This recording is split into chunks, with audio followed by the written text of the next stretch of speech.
Okay, so when it comes to the Trickstar deck versus the Magician deck, I feel like the Magician deck's very favored, simply because the Magician cards just all have so much value and are so powerful.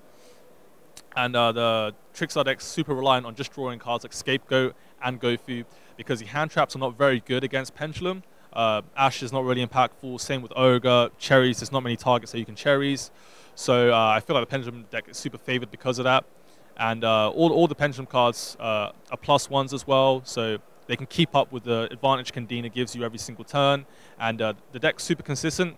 Almost every card in the deck is a Pendulum scale, so Reincarnation doesn't really do much. You can rarely brick with the Pendulum deck, so I feel like that also makes it super favored.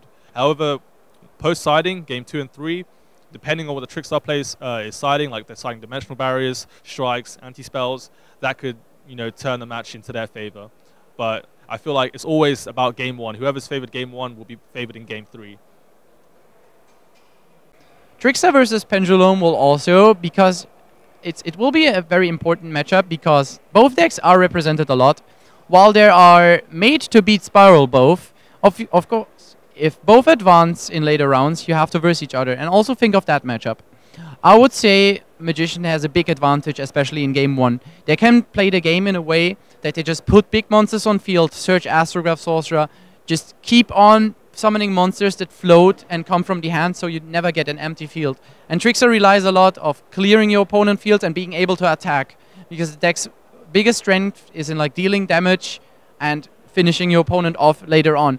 But if the Pendulum player can establish a floating and a resource generating field early on, Trickstar has a lot of trouble dealing with that.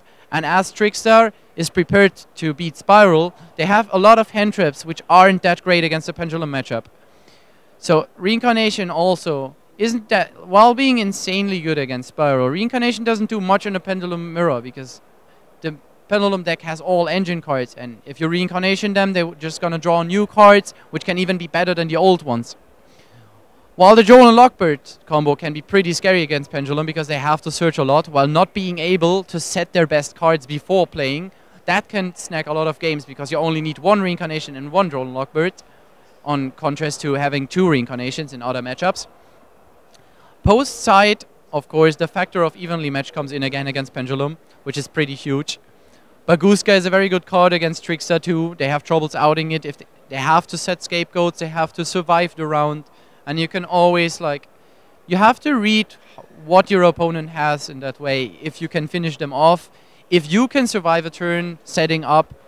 And that is what decides the matchup the most, is just quickly killing your opponent or dismantling their board. Pendulum Magicians find themselves in a really interesting place when they're playing against Trickstars. If they don't get to go first, they could be staring down 1 or even 2 Licorice, and they need to add a lot of cards to their hand to set up the plays that they're trying to make. So they can just bleed life points before they've even started playing. And if their plays, when they do start making them, meet a Solemn Strike or something similar, they can be quickly out of a game that they never had any way to get into. But on the other side, if the Pendulum player does get to play first, and they can set up with their Time Pendulum Graph, they can shut down the field spell for the Trickstar player and prevent anything from ever happening on the other side of the board. So who wins the die roll could be critical here. And again, the hand traps will come into play hugely. They'll shut down the Pendulum player's options with the Ash and the Ogres, but if the Pendulum player is drawing a lot of hand traps, they could be finding a situation where they don't have enough scales and they aren't doing enough to stop the Trickstar player from making their plays.